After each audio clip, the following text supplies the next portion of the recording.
and I'm now really excited to get founder of Heights, podcast host of Secret Leaders, Dan Murray-Serter, live on the Virgin Startup stage. Good evening, Dan. Mate, hello. Your background is a lot more inspiring than mine. I'm basically just like wrapped up and making sure that I'm warm and ready for our conversation. Well, look, the difference is your everything that's my brain back there, and yours is in your brain. Yeah, that's true. So it's just flipped it. So that all works.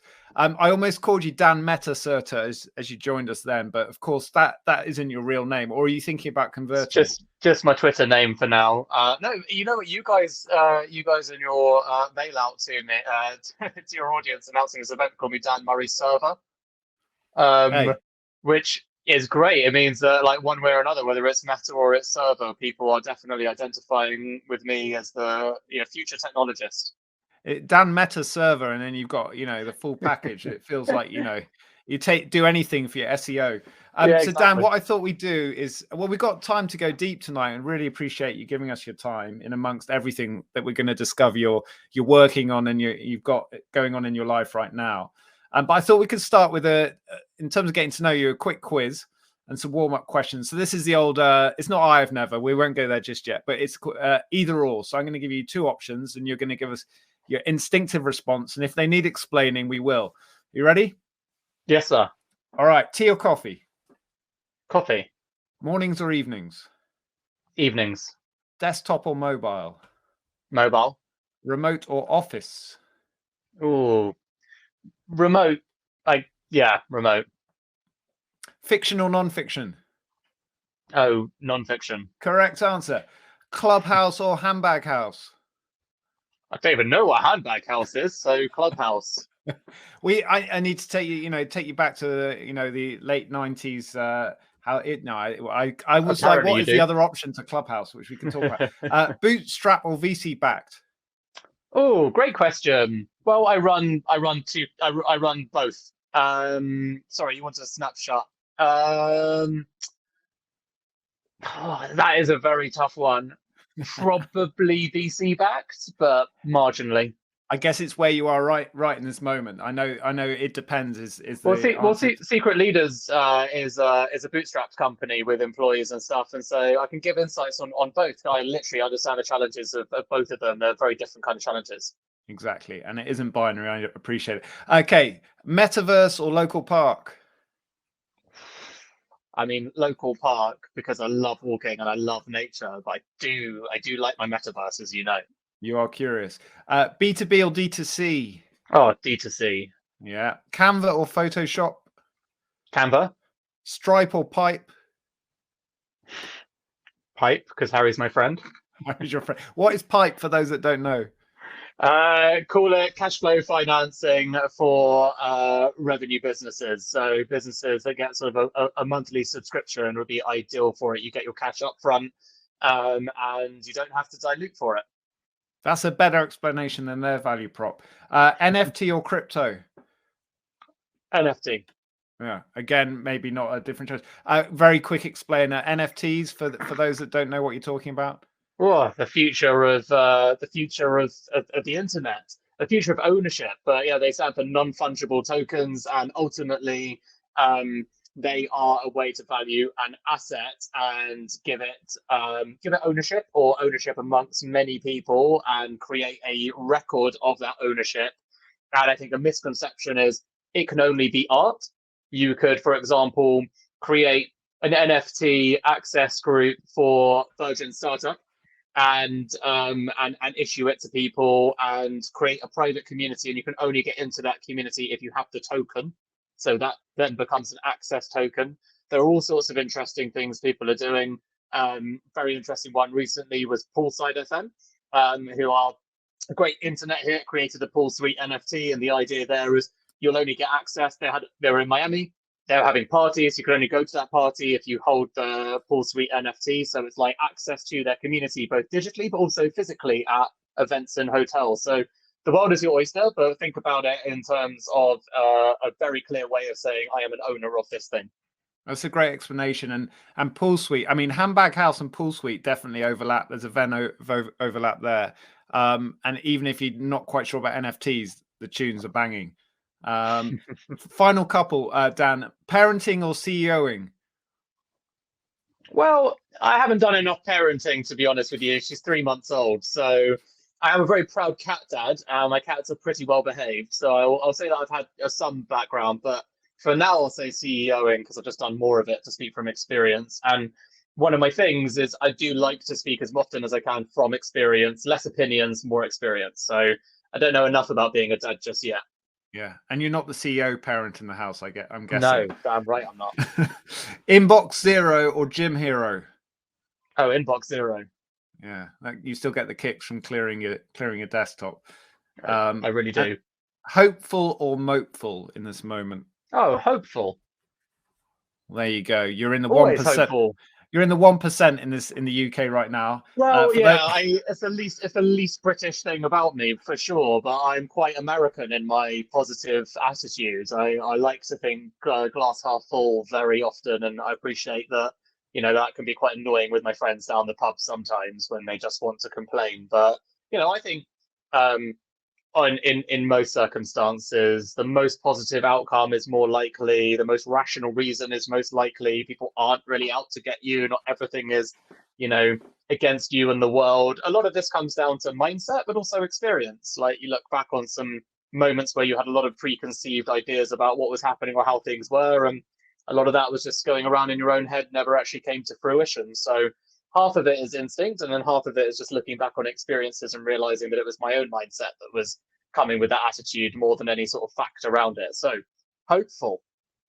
You've reminded me of a great mentor or sort of hero of mine, which was this old Fijian man. I mean, I lived on an island years ago in Fiji, and he would turn to me whenever we were dealing with a challenge, whatever it was, and he said, Ben, there's nothing hard in this world. Nothing hard in this world. The only thing is me and you.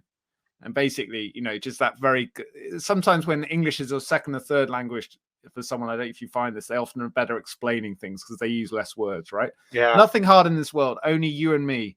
So if you can basically deal with your own mindset and your own blockers up here, then most things can be figured out, or at least, deal with the challenges that come your way, which is one of the reasons I guess you're building heights, which we will come to. But a couple of more quick fire questions, and I'd love to really go back in time a bit and hear about your journey, your own entrepreneurial journey. But is there a brand or a business you'd like to shine a light on tonight who you think are doing great things and you admire? Oh, there's quite a few, to be honest. Let's go for ones that I'm a big fan of. All Plants. Love them. I'm not a vegan, but they help me eat loads more vegan plant-based food that's delicious. Had it for lunch, probably have it for dinner, to be honest. I'm just a massive fan. Thrift, which is an awesome company, thrift retail or thrift plus if you're looking for them. They essentially enable you to get rid of your nice like your clothes as secondhand and upload them on a marketplace, and they sell them for you, and the whole end-to-end experience. I used to usually do like at the end of the year, a trip to the charity shops and all that kind of stuff, and they just send you a bag and you just do a click and collect, and it's just phenomenal. It's such a great experience. You make money for a charity, they make money, and the experience is better. I think startups that are really trying to like innovate in something sustainable and do something around supply chain and actually solve some of your problems, they get my massive win. And then the last one, we just became a B Corp ourselves at Height, so I'm trying to do as much as I possibly can to switch and support other B Corps. So I just left EE and made my business partner Joel leave Vodafone, and we just switched to Honest Mobile because they're the only B Corp mobile phone. And one thing I will say about me that I'm proud of is I am willing to support other people's startups, no matter like the really hard things. The worst one I ever chose to do was my friend was working on an ISP, so internet service provider, as a startup, and I switched all of our own internet over to that, much to my wife's dismay on what kind of risk that might have. And obviously it didn't necessarily go well. We were without internet for quite a while, but I stand by my morals. I like to support people doing good things.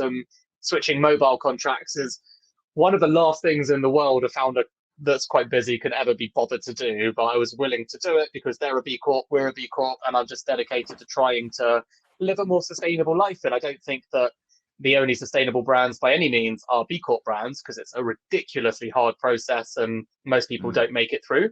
But if you can find companies that are B Corps, then it is like a guarantee that you're making more conscious decisions, and that makes life a little bit easier. So I give my shout out to Honest Mobile for their brand new customer as of yesterday.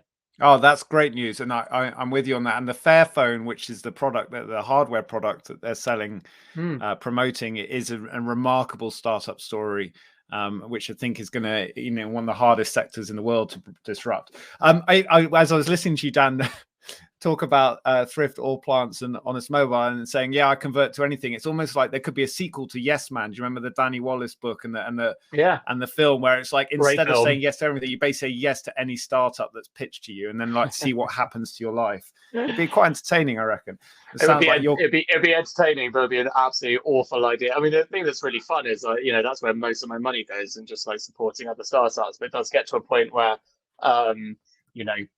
I have other people other than just me to worry about. My wife does wonder how I keep accumulating these things that might not actually be relevant to my gender, age, stage, or anything. Well, it's paying it forward. Her startup period pants was a new one, where she was like, didn't even ask me if I wanted these. I'm like, yeah, but cool company. Well, that's a market. I tell you, that's the one that's changing very fast. Yeah. And just briefly on All Plants, I think you summed it up perfectly. I'm not a vegan, but I love this product or this food, and I, similar to yourself, and I've been buying All Plants for over a year now, and I think the key to that is the branding as well as the food's great. It's the branding, right? It's plants, not vegan isn't talked about there, so it's just that clever repositioning of the name that then feels like, oh, I'm into this, I can do this, and I'm not going to be stereotyped or having to argue with people. Super clever. This is an impossible question, but secret leaders, favorite, most, out of the recent ones, who do you keep going back to and think, I really enjoyed that, or that had a massive impact? So I've got 4, I'd say, that spring to mind really quickly. Do you mind? Go for it. So, because you just said recently, so I would say recently, the most fun one that I just like, I knew nothing about her, being totally honest. I just guess not target market. I had Trinny Woodall. And I just, the total lack of, because she's like a TV celebrity, and I don't engage in TV. I don't watch TV. I don't really engage in TV celebrity. And so I didn't really care. And I didn't really, so I came with 0 preconceived ideas. I'd never seen her on the telly. I just knew that she was this like really interesting entrepreneur building Trinny London, and it's got a great story with amazing growth. And she is absolutely like bonkers and amazing. I just had so much fun interviewing her. Like, I asked her really direct questions, really open questions. I asked her, where all her money went, like why she, like how she got into like a financial pit, really like direct questions you like to ask people, but most of them are like, well, piss off, don't ask me such personal stuff. And she was just really open. She was really willing to just be super honest about the money that you make in a TV career versus an entrepreneurial career versus like having it all and losing it all, and all of these different bits in between. It's so human. I just had such a great time interviewing her, and she's become a friend since. So I think that was nice, because sometimes you have no idea who you're going to meet or how it's going to go, and you just get on so well. So her. Nice. So Trini's buddy Andy's dropping all these links into the chat, by the way. So this is great. Pod episodes to put in your library. Next one. Good man. Yeah. So next one, Kuba Weeksharik, who is the co-founder of Eve. Because, he's already a friend of mine, but we actually met in group therapy. So we met in group therapy when I was running my last startup and having a lot of troubles, and he was starting Eve and having a lot of troubles. We became friends in that place. And actually, he really talks about his anxiety, his depression, like really bad depression. And that story, they were the fastest brand to go from launching to IPO in 2 years, fastest company in Europe ever to do it. And he talks about, the journey of doing that and the depression it took, and how he lost a sense of himself, and how he ended up with no money.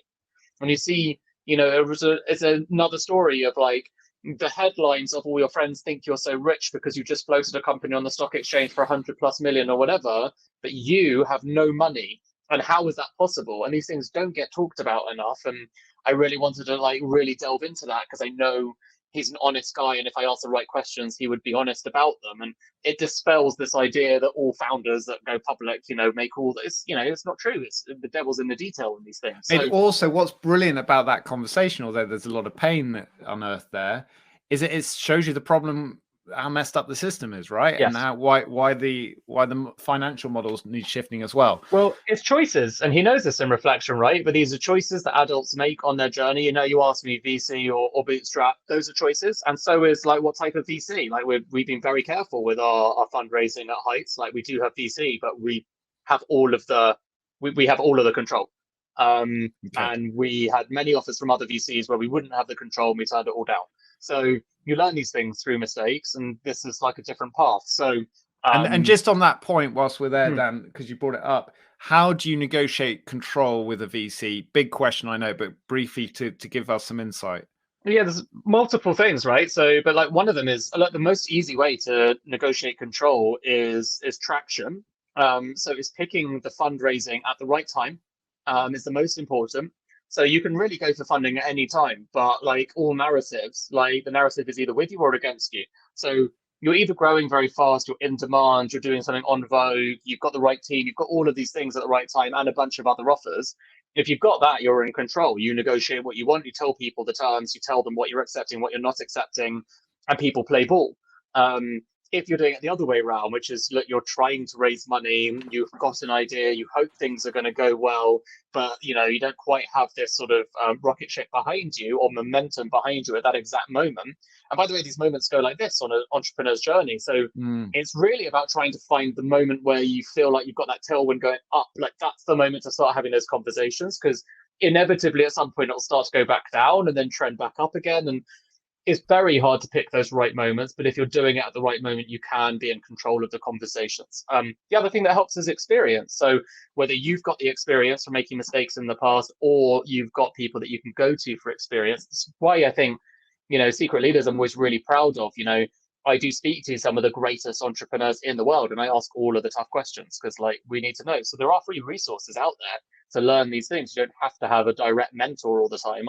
I get most of my information from podcasts. That's why I enjoy doing one. So I think, the answer to your question is momentum and timing. I'll be honest, if you've got a good business, it's not that hard. And if your business is more of a punt, you're just in less control. It's just a reality. So you've got to pick the right journey, the right funding partners, and VC is really not the thing for everyone either. Okay, just in my last two, and then we'll move on. So the other one is Nicola Kilner, who is the co-founder of Deciem. So they make The Ordinary, one of the biggest skincare brands in the world. They just sold to Estee Lauder for about $3 billion. She's based in Nottingham. She's 32. She's absolutely amazing, inspiration. And she, their journey building Deciem, her co-founder committed suicide, had really, really bad mental health. I didn't know anything about the story. So again, interviewing someone who I'm really vibing with, really enjoying getting to know through the process of a podcast. And then I find all of this out whilst it's going on. And it turns out this was big news, but I'm a man in my 30s. I'm not a skincare aficionado. I spoke to lots of people afterwards. Turns out everyone was like, yeah, don't you know that? No.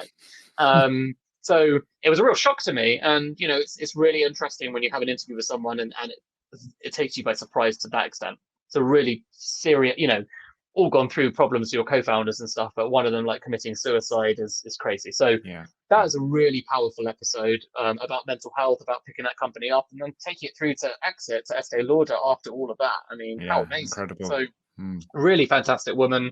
And then my last one, my favorite interview ever, which is Ali Parsa from Babylon Health, because he is just like a proper visionary, and listening to him is just like the shot of excitement and passion that you need as an entrepreneur. I had dinner with him last week. He's such a nice guy. We stay in contact a lot. He's a real inspiration because he's able to articulate what an enormous vision looks like. And then he's quite relentless at getting there along the way. And I find that inspiring. He's got a ruthlessness about him that I don't have yet at all, and I don't know if I ever will. But he's also about 20 5 years older than me, so maybe I'll develop it or something, but he's very much like nothing comes before the mission. And it's really motivating and fascinating to see someone just articulate their vision over and over and over again until it comes to fruition. It's an amazing thing to watch a founder do that. Yeah, the difference between talking about persistence and actually being an operator. Liz is like, yeah, huge fan of Ali. Thanks for those stories, Dan. Now let's switch tacks to your story. Yes. So take us back. What's your earliest memory of kind of entrepreneurialism in your life, or just this idea of like trying to take something out of your head and put it into the world? I mean, earliest memory of entrepreneurship, I would say I did young entrepreneur, what's it called? Young enterprise. I was putting on like parties for kids and things like that, but I was only like 13. I was working in a summer camp and I learned how to be a football coach. So I got like FA accredited and I was starting to put on like little football coaching sessions. I'm not a very good footballer, but I was an okay coach. And so I was like 13, 14, basically trying to hustle together this events business that had like football coaching, birthday parties, etc. I think that was like the earliest memory realistically. But for me, my dad was an entrepreneur, so he'd run the same business for his whole life, really, since he was 18. And so my, entry into like the work market, so to speak, started pretty early as well. I was used to going to, he had a warehouse in Tottenham that was just proper warehouse work, and I learned how to work in a warehouse.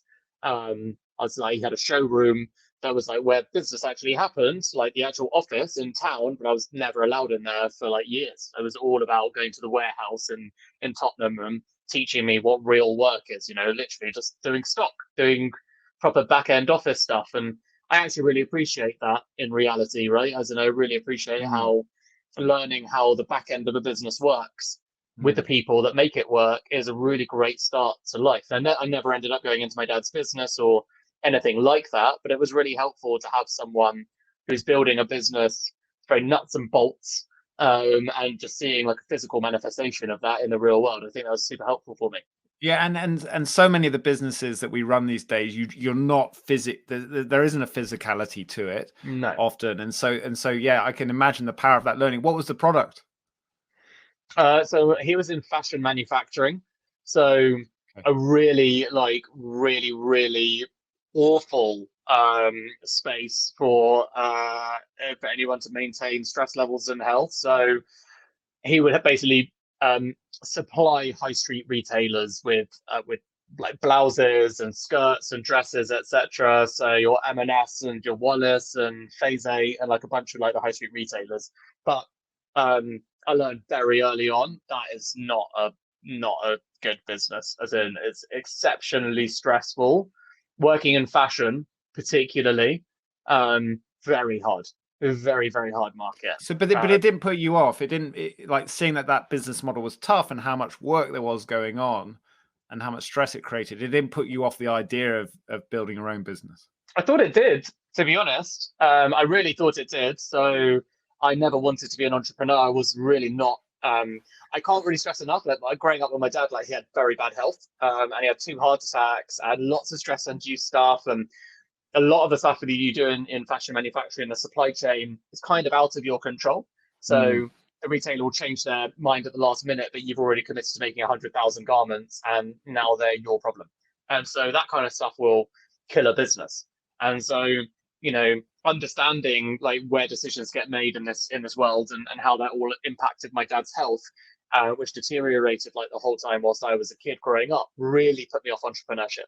So I actually wanted to go into advertising. I did go into advertising. I was not into the idea of being an entrepreneur at all. But it's just one of those weird things. One of my best friends, Joel, who's still my co-founder now, was tinkering with stuff. He was at PwC. He was always coming up with new ideas and new things, and kind of partner in crime was sort of getting me to test things with him, like on the weekend. And like we were just playing around with like fun ideas and stuff. And one of them ended up taking off, which was a group buying discount site. So like the same time as Groupon, we basically ended up finding like a software supplier in the Ukraine that was doing white label software, and we found drop shipping for products. And I won't bore you with the whole story, but we were basically creating this thing on the weekends that then like took off, and we did like 100,000 sales in our first month, which was What? ridiculous.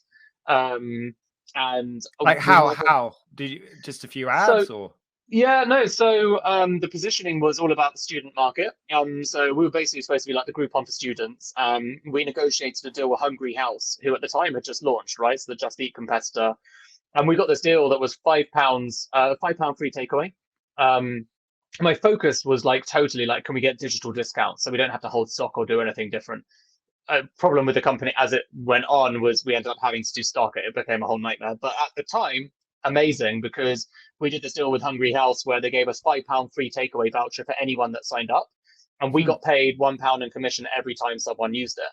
So it basically got onto like discount websites and voucher websites, and it just went viral. And so for Hungry House, it was sort of great. It was their customer acquisition cost baked in. In reality, this is the kind of thing about creating value, right? Students were delighted because, outside of London, go to Birmingham, go to Nottingham, go to Leeds, like £5 is most of your takeaway off anyway, so it's like a free meal. And so people getting a free meal, people were signing up to us. We were getting paid £1 every time someone did that. So like 100,000 of these, we made £100,000 in like our first month, like bootstrapped. It was just the dream start. You were like, this shit is easy. Easy. Needless to say, all went downhill for the rest of my life after that, where I learned that entrepreneurship's very hard. But it didn't go downhill. It just that's I had not a false dawn, but I had a similar takeoff with a early stage business. And it is weird because at the time you're going, oh wow, this is it. You just pull the trigger and off you go. And yet, the problems compound later on, don't they? And at that moment, what was the underlying motivation, if you reflect? Was it just purely like the fun of creating something with a friend that was getting momentum? Or was there like, hey, this is a money play, we're going to get rich quick? Or was there something else triggering your action? I mean, look, at the time, being totally honest, like I didn't want to be an entrepreneur, so I kind of like needed to be dragged into it, kicking and screaming. So it was purely a money thing, which is hilarious because literally, like, there is no worse way to make money than being an entrepreneur. But I didn't have that first experience, right? So this is kind of the super ironic moment here where I tried my hand at something, suddenly it made lots of money, and I was like, wow, that is the promised land. This is going to be like how I get rich, which I didn't care about. But suddenly that happens and you're like, oh, okay. And then really, like, I just started meandering towards enjoying problem solving. So I was working in advertising. I had progressed in my career extremely quickly. So I was 24 and I'd come into this agency. I'd been poached there at 22 and I'd already basically been through every job as they'd grown. So when I joined, there were like 12 people. By the time I was leaving, there were 110. And I was basically the creative and account director across like everything. So I was very like, not in an arrogant way, but I was always like, give me more, give me more, give me more. And I was just like really fired up and ready to go all the time. And I felt like I'd sort of hit a ceiling. So I had this like 6-month period, I remember, where I was just agitated. I had this feeling in my gut and I wasn't sure what it was. And, I had these really awesome accounts. I was running accounts for Spotify, for Amazon, and Olympus, which wasn't as fun, but, they're big accounts. And I was just like, I'm bored. And so entrepreneurship suddenly felt like to me, a place where I'll never be bored. That's definitely been true. I'll say that much about it. And yeah, it's funny, isn't it? When we used to run the escape school and we had all these people coming in with the same stories, like success by society standards, tick, tick, tick, tick, tick, but unhappy and a bunch of problems brewing. So jump us forward a little, Dan. So you start to struggle yourself. Was it with Insomnia that then led to the beginning of this next project? Yeah, so slightly. So basically, I ran a company called Gravel. Eventually, so after a few goes, I ended up getting into the whole excited reality of, basically of let's do a VC type thing. Let's see what that's about. in reality, I'd like to say that I was a far more classy, smart, intelligent, cool, motivated person when I was 26 starting Gravel. But it's not true. I saw a whole bunch of headlines in TechCrunch and realized that that would be really cool. And my ego got the better of me. And I was just like, how do we do one of these tech ones? And so I didn't know how to start a tech company. And that showed for sure. But over a period of time, I ran this company. The long story short, so this is pre-Heights, but the long story short is we ran this company for 4.5 years. We raised £5.5 million. We grew the team eventually to 57 people. So, you know, I've had really decent experience of like scaling up a team. It all failed in the end. And I think it's a really interesting experience I've had. You know, I learned a lot about VC fundraising as well. I learned about shutting down a company. I've learned all sorts of lessons in between. And like actually like the main lesson and insight I had prior to Heights was being super honest, is that I had not been, or we had not been purposeful enough about culture. So everyone talks about culture a lot, and it's like, you know, buzzwordy, etc., etc. But I tell you where it's not buzzwordy is like when your company starts to really not work. So culture is like an easy thing in any company with growth. Culture just works in a company with growth. You're growing, it's exciting, there's new challenges and stuff. Like culture kind of just happens. And that's what happened with us. But not being deliberate about it, what happens when you're not getting growth and there are challenges and there are problems and there are things to figure out, that's when you notice that you don't really have a culture after all.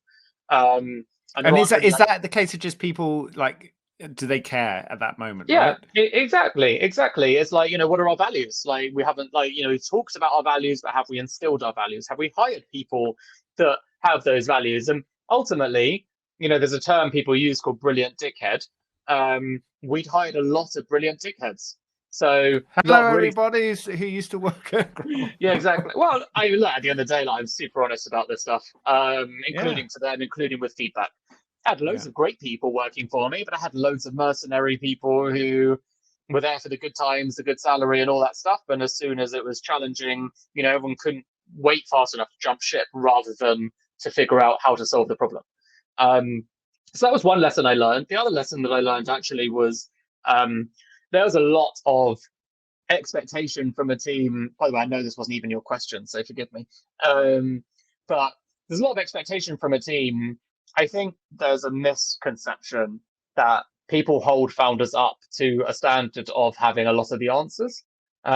Really, like your best founders are asking great questions. They don't really have answers.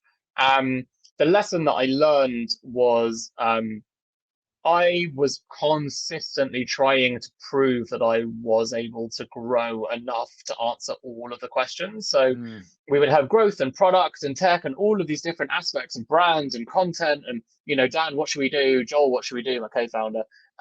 Joel, Dan.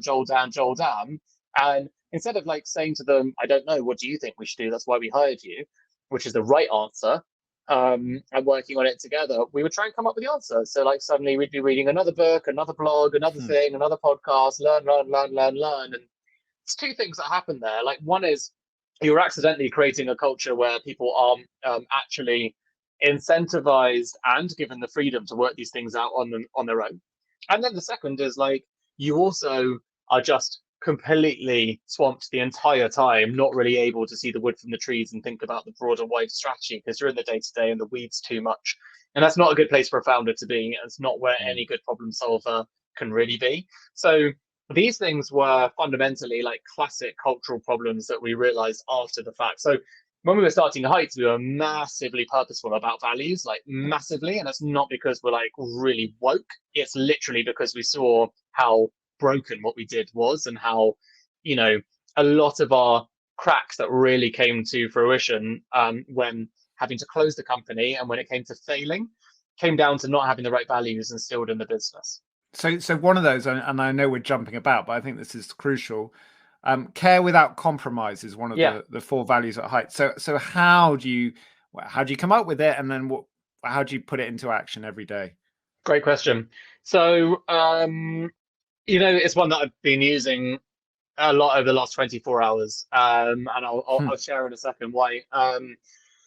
So care without compromise is a really tricky value. So firstly, what is Heights? Heights is a brain care company. So we create products and services, content, etc., all dedicated to help you take care of your brain. So we have a launch product, which is called a smart supplement, which has been designed to give your brain everything that it needs to thrive on a daily basis. B Corp, highest quality, scientifically backed, all of these different things. This isn't a sales pitch. I will go into it maybe later. But when you're doing product discovery in this area, you realize that 99% of supplements are just full of shit, break all the rules. Well, actually, the rules are not there, which is why they do it. So it's a race to the bottom on quality. If you want to create something with absolute best intentions, that's where values can be really helpful.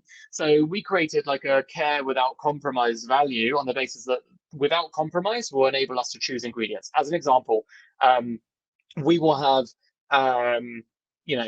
when it comes to picking ingredients, you have something like omega-3s. So you can get really crappy omega-3s, you can get great omega-3s. We go to like the nth degree level where we have plant-based algae omega-3s from a Nova Scotia farm that's sustainable. We individually selected that farm. We specifically sourced it. It's the most bioavailable. It is literally the most expensive source of algae omega-3 in the world with the most studies and all of this stuff.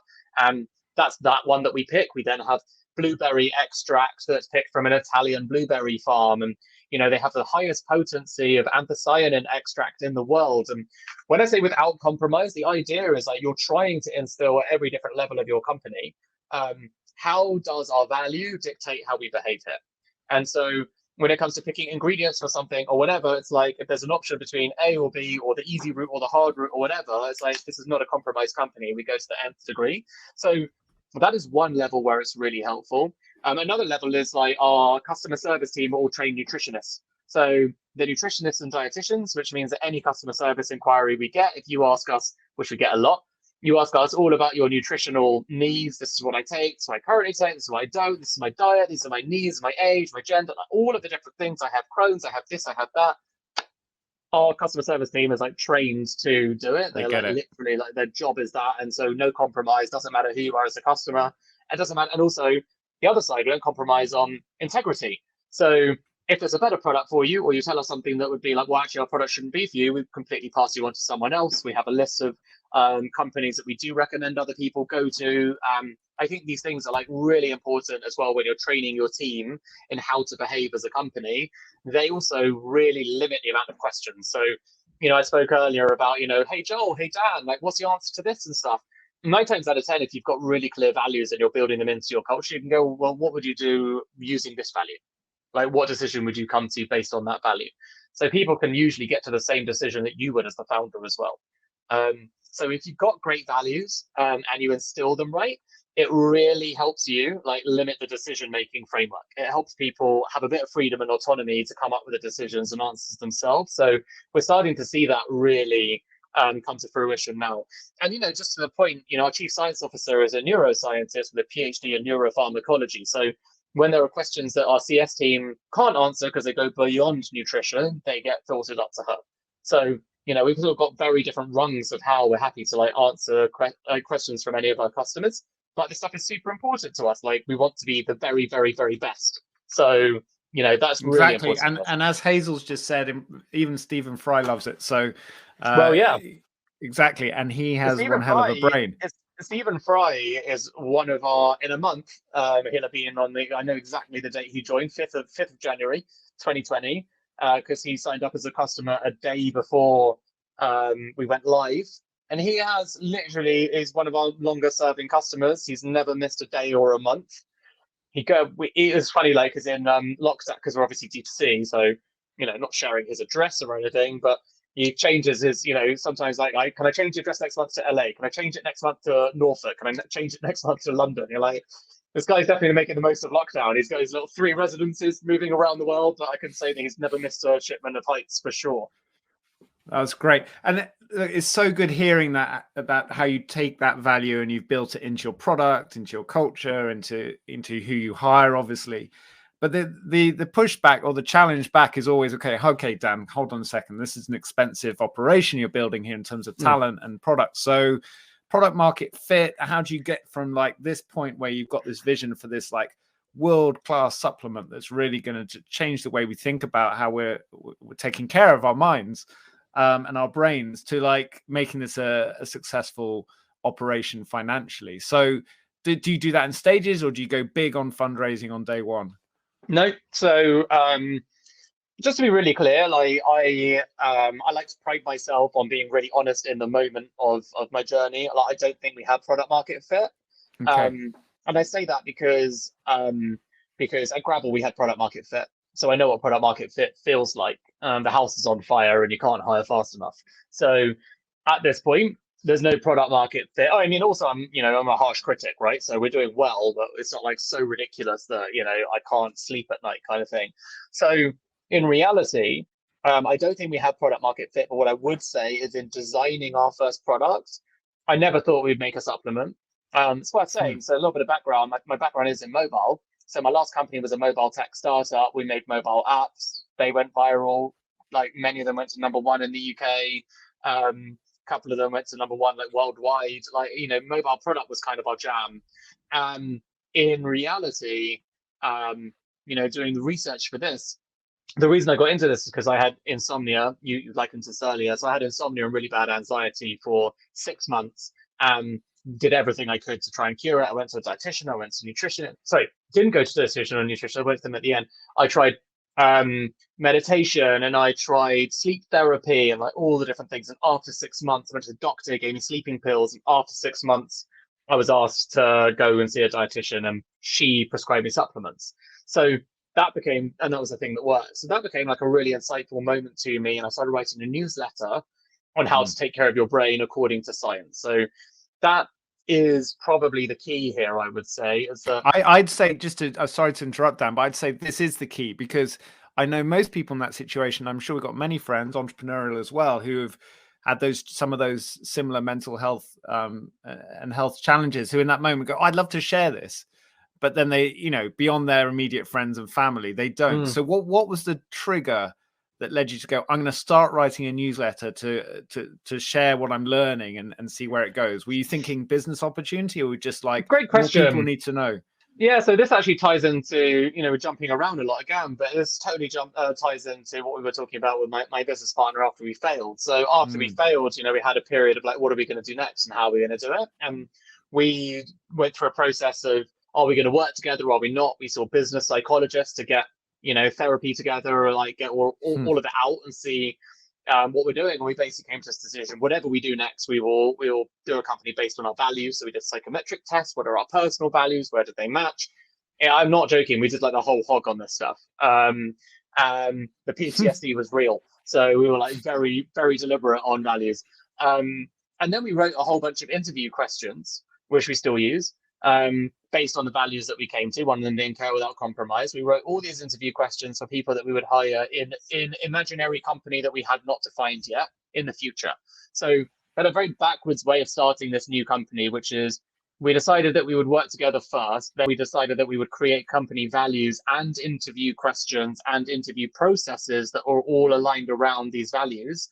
And then we'll figure out what business we're going to make. So after the process of figuring out what business we were going to make, or the category, we decided mental health, brain, something, but we didn't know what. And we thought an app, because we'd just been in mobile, right? So it made loads of sense to us. So Joel had like gut issues and had this experience with nutrition as well, but it wasn't like, quite as profound as for me, where like I'd literally had insomnia for 6 months and suddenly I could sleep again like a baby thanks to supplements. So I was super interested in this whole thing. Anyway, because we decided whatever space we go into will be this brain, mental health related area, but we don't know what it will be. We thought the most intelligent thing that we could do is basically start to build an audience from day one, because sometimes, it can take a year to bring a product to market, but that's a lot of time lost for entrepreneurs. So we're like, well, whatever we do, if we know that this is the space we want to be in, then we should build an audience of people that are A, interested to see two people go on a journey building in public and see what we're learning. And B, the other thing is it's going to get us into a really interesting you know, a really interesting and practical place at the moment, where we're forced every single week to learn more and more about the brain ourselves. So if we're reading science papers every week and committing to sending an insightful newsletter every Sunday and building an audience, we've got to start reading the science papers ourselves. Yeah, you're accountable to your audience. Exactly. So it created a cadence that otherwise you don't really have in the first year of a startup when everything's messy and we have an office and all of this stuff. It just created a really decent process for us as the other side. And you know, the other side is like imposter syndrome too. Like, you know, I suffer from that as much as anyone. Not a neuroscientist, not a nutritionist, never made a product in my life in this space, right? And so we worked with a whole bunch of, and this stuff takes time as well, right? Work with contract lab manufacturers, and very cognizant of the fact that we didn't know how to make a nutrition product. We didn't even know that's what we wanted to do in the first place. So we ended up working with like one of the leading dietitians in the UK, and like I said, this like neuroscientist that did a PhD in neuropharmacology that actually understands every aspect of this level, and they ended up designing and developing the product, which was a year-long process. But in the background, you know, we tested lots of things like, is it going to be a mobile app? Is it going to be a community? Is it going to be this? Is it going to be that? The number one thing that actually came up time and time again from scientific research is there are a lot of nutrients that can be found in supplements. They can also, by the way, obviously be found in food. And that is like always been our message and is our key message, which is if you can eat this stuff in your daily diet, do it. Then you don't need heights. So if you are super healthy and really purposeful about this stuff and borderline perfect, but you know, not have to quite be perfect, but if that is you, you know, I get this all the time. Like people ask, like, do I still need it? I'm like, no, of course not. You just described everything that's in our product. Like, that's great. Go forth and be healthy. But most busy people are really not. They kid themselves that they are, but they're not. And so one of the things we were learning is a lot of these nutrients that are like scientific individual ingredients, nutrients, whatever, that are scientifically proven in so many different scientific papers to have a massive impact on cognitive impairment, on anxiety, on depression, on sleep, on all of these different things, on brain fog, etc. Could be brought together into a product, actually benefit people, which is essentially what happened to me when my dietitian diagnosed me, right? She made me buy 4 different supplements and they cost me £120 because I had to buy high quality ones from Planet Organic. It was really insightful for me because I was like, well, most supplements are cheap and don't work, right? And she was like, well, yeah, exactly. You've got to buy these expensive ones. And suddenly it was a fortune, but it worked. So I thought it was really interesting to find a space where there's no awareness, loads of challenge. Everyone has really only ever heard negative things on supplements. Everyone always just says, where's the scientific evidence? Like all that kind of stuff is the narrative that people generally go to, rather than a sort of interesting, positive well-being one. And I really identify with it because that was me. Didn't take supplements, highly skeptical, thought they're bollocks, etc., etc. And the industry massively deserves a reputation too, because it's one of the only spaces I've ever seen in my life where you can make it, there's just a chasm of difference between the minimum amount you can put into a supplement and make a claim, and then the scientific dosage that actually has an impact. That is an enormous difference, and there's no difference between being able to do that if you're heights and like some of the worst players. So in answer to your question, you know, this became like a process for us of learning what product we were going to build. Kind of surprised it ended up being nutrition, but it was kind of irrelevant what we did, building an audience and sending a weekly newsletter and finding people to join us on the journey with a broad comms of we're going to help you. Following Heist's journey is going to help you take care of your brain, whatever happens. If you've never taken our products, but you've read our newsletter a few times, I guarantee we've improved your mental well-being, because all we've ever shared in there is, here is what a science paper says in plain English, but here's what a science paper says about how to take care of your brain better. And that's great. And you've got some great chat up lines. And so on it, we've got a couple of quick questions on heights, and there's so much we could do, but then I want to switch to some personal stuff, and then we've got to wrap up.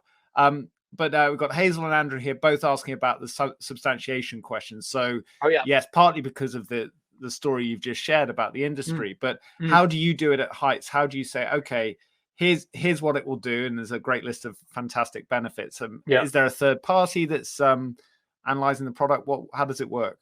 Yeah, so there's 3 things basically. So one is we've done third party blood trials with our audiences. So 2 groups, vegan and omnivore. which is important because like very different kinds of nutrient level requirements. Save a very long story short, and it's also interesting on product development, but save a long story short, quite deficient in a lot of nutrients. This was actually testing blood levels, right? There's really two things that happen with this. One is like what is in your bloods, and that is the factual information of whether our product works or not. Then there's how people feel. So tell people that they're deficient in X, Y, and Z, and now they've taken a product, they're back to optimal levels. Sounds great, but people don't really care about that. So the answers to the questions of like substantiating product trials, ingredients, etc. Yes, we've done that and they had positive impact, but actually what we've learned anyway is people don't really care about that. They care about how they feel. Do they literally feel better after a certain period of time? And of course, the answer to that question ends up being, well, depends where you are in your life. Is your diet already healthy? Are you contributing to your well-being? Or are you coming from a place of, below the baseline, like quite a lot of people are, especially in a pandemic? So I'm not sure I'm answering that question like directly. So yes, we've done third-party independent blood trials. And actually one of the things we learned in our blood trial was our vitamin D levels weren't high enough. So we learned that actually people in our trial, 100% of participants in our trial, vegan and omnivore, were deficient in vitamin D after taking Heights, which had a high level of vitamin D in it. Using that insight enabled us to upgrade our vitamin D levels substantially and retest and actually do the blood trials again and find out that people were at the optimal levels again. But like that's super interesting, like being willing to put your money where your mouth is and test your own product and find out that there are deficiencies in your own formula and upgrade it and improve it. That's a cool thing about being D2C, by the way, in this space, because actually most products are just made and they sit in a shelf for 2 years in a back storage cupboard somewhere at like a Holland & Barrett, and they won't be touched, obviously, because they're just there. So that's cool about doing D2C, like reordering based on that. The other question was, well, I guess around, go on. No, I was going to say, wait, this ain't no Theranos, and this is maybe they should take a leaf out of your book. They would have messed up so badly. Talking of D2C, we've got Andrew, who's a customer and a fan, and he's saying like that question around when do you know is the right time to get out of the weeds? So he sees you answering, couriers questions for the magazine, or appearing on podcasts, doing this, and like when's the right time for a founder to delegate and stop doing the things like customer support tickets and inquiries? Great question. I mean, look, at the end of the day, a founder should do every job in the business before they can actually tell other people how to do it. And hopefully you're the worst at doing them as well. Otherwise you haven't hired very well. It's a very tough question to answer. To be totally honest, I would say try to have a personal relationship with people as much as you can. I still answer a lot of emails to random people. I get a lot of emails. Inbox zero is very hard, but I do try. I really try to answer as many people as I possibly can. And that's why, LinkedIn can be quite a source of anxiety, understandably for that. Like the inbox there can be a bit nuts, but there isn't a magic answer to this stuff, right? Like the reality is like, what helps at a certain time is setting yourself rules. And I've tried to do that, and I talk a big game about it. And obviously in January, you set yourself your rules, and by December, you kind of forgotten what those rules even were. But for a time period, I'd set myself up. For example, I was doing lots of speaking engagements. And then for a while, I was like, I'm not going to do any speaking engagements at all unless they're for charity. It's a really easy marker for me, right? As unless it's for charity, or I can maybe learn something exceptional for myself. Because at the stage of my life where I'm at, I need to limit the things I'm doing. I need to focus more time on my business. So sometimes like actually being able to just set yourself a frame for that thing. For example, I will no longer answer any customer emails that don't have to personally be answered by me, would be one framing. Some have to be personally answered by you, but some, I get loads of customer service ones. And frankly, I get loads of nutrition ones. And I constantly say, I'm not a nutritionist, but we hire nutritionists. So can I pass you on to them? That's a slightly cop-out and obvious answer because you shouldn't be answering it responsibly. But there are a lot of questions that founders will try and answer to like feel credible, but actually it doesn't make sense. You're not the best person to answer. So try and create some rules and then try and stick to them. Would probably be the right answer. It's a great answer. And my observation from the outside here is that your hyper curiosity, combined with obviously the supplements you take from this startup called Heights, is allows you or enables you to like power through a lot of stuff very fast and be relentless and interested in so many things. So we've got last few minutes. The time has flown as I thought it would, but so just get personal, Dan. I know you're as candid as anyone. where are you now on your own sort of mental health journey? And you shared so much. I mean, I read a LinkedIn post last week about your frustration where Heights wasn't, getting month-on-month growth, and but it was also a positive call to action. Like, where are you at today? And I guess the context of the world that we're in, and like so many of us feel overwhelmed by, I mean, look at the news, 24-hour news we've got in the UK at the moment. It's horrific, right? And well, I don't look at the news on purpose. My mum thinks I'm a Philistine, and then of course we've got, explained to her my mental health. I don't do that. Yeah, and so you're a new dad, and so there's some sleep deprivation there. There's the challenges of that. Where are you at on your journey, and what's helping you?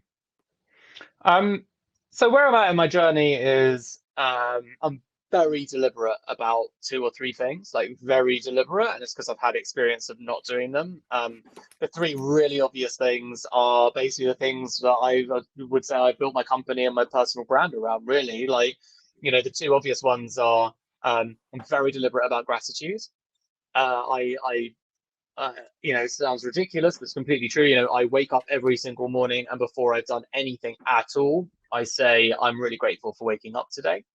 And I built that habit. I forced that habit on myself by writing myself a note that said, I am grateful for waking up today. And I left it by the side of my bed. And it took me about 2 years of looking at that before it became a habit. Because I wake up grumpy and tired and whatever, like everyone else does. And you say it out loud? You say it to your wife and to the room? No, I say it internally. I say it to myself. I also, the other thing is I try not to be a preachy wanker to my wife and other people around me, because it's never really gone well. So I try to make sure that I'm also really aware that I'm on a journey, and my wife is on a journey too, at a different pace. And some of the agitations that happen when you're living with people and you're working with people as well, is you want everyone to go at the same pace as you, and that's not fair on other people. So we do practice gratitude together at night. So we've created a habit.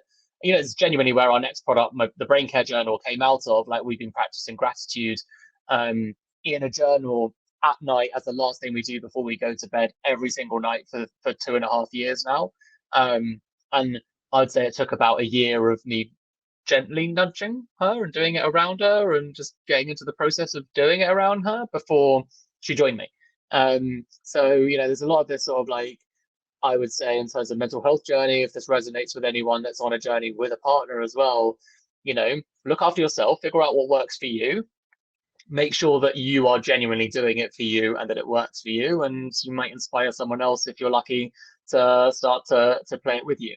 So gratitude is the thing for me, and I won't get into the whole science of it, because it's not really the question, but the point is, there's a lot of evidence as to how a grateful mind, an abundant mindset, really positively impacts your mental health. Good mental health to me is in 2 parts. One is your mind, the second is your brain. So, and I know that sounds like, we're the same thing, but they're not. So there are things that you can do to impact your mind, and there are things you can do to impact your brain. So nutrition and hydration, those are things you can do to impact your brain.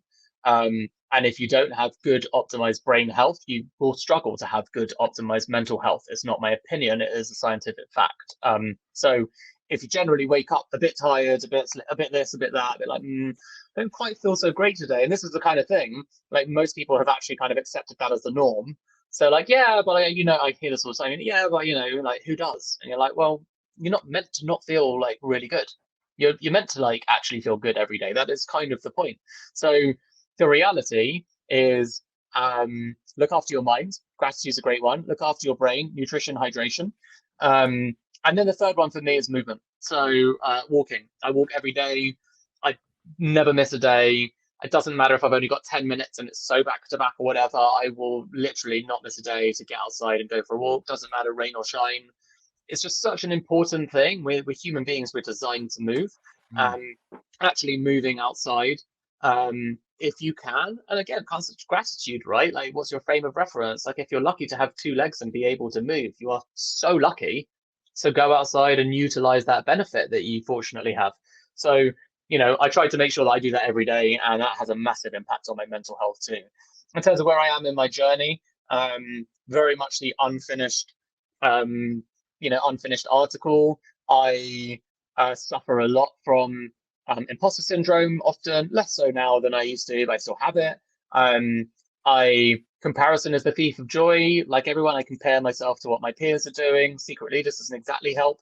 Every single week I'm speaking to someone who's built $1 billion business and I haven't yet. And so I try to come back to the now and come back to, I'm on a journey, I'm in a process, things are happening, but I'm speaking every single week to people that have done greater things than me. And, I am very happy and I've got great balance in my life and I'm very fortunate, but I'm also very ambitious. And so it's just, I can't help but admit that I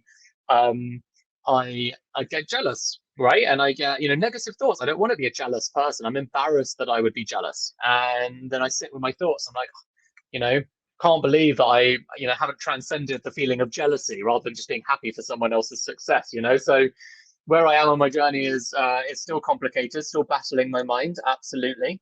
But I am quite committed to building in public, right? So I'm committed to helping other entrepreneurs like understand what it's like to build a company in the moment.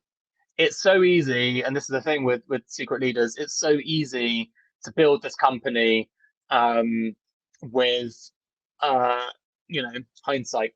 And that's what people do on secret leaders. I built this $1 billion company, here's all the stuff in hindsight. I don't really know many of them that have built the thing on the way and shared everything on the way in public.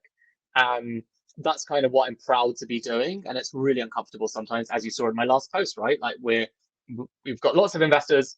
I'm always respectful. I make sure the investors get their update first. And none of my investors would read something on LinkedIn that they didn't already know that I haven't brought up. I think, it's really, you've got to be respectful about your shareholders, your stakeholders that matter. But then the rest is like, learn with me, right? We had so many great months of growth. At the moment, we're really struggling for growth. We can't really find a breakthrough.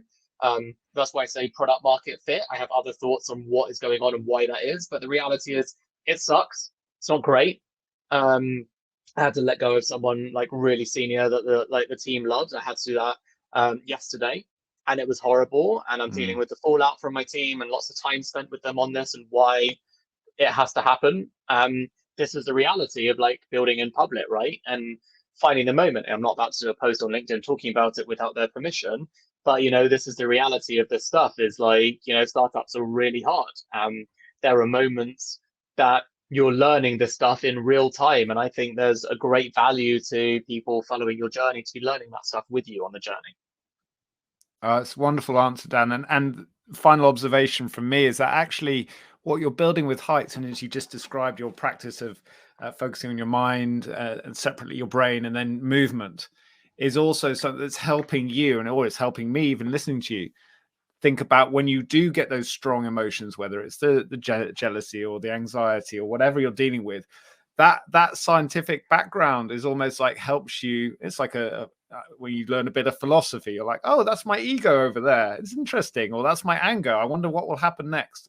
And it's a privilege to be able to do that, right? But it's there's a sense of a strong sense of wisdom that anyway I've been gathering from you over the last hour, and I knew I would. So Dan, listen, we could talk forever. We haven't even talked crowdfunding, or we haven't even dived into the metaverse in a deep way. But I appreciate, especially in the context of as you've just shared, a challenging day in the business, to spending your time with us this evening. And I know many more people will watch and listen to this as well. Well, so Daniel, thank you. I just want to add a point here. Great way to build a career is like be reliable. To this point, it would have been really easy to cancel, whatever, but I would never do that. But people do that, and don't ever do that to people. Like, you have a commitment with people, regardless of anything. Keep to your word, do what you say you'll do, and you'll go quite far. 100%. And if you do stand Dan up, he'll mention it on Twitter. All right.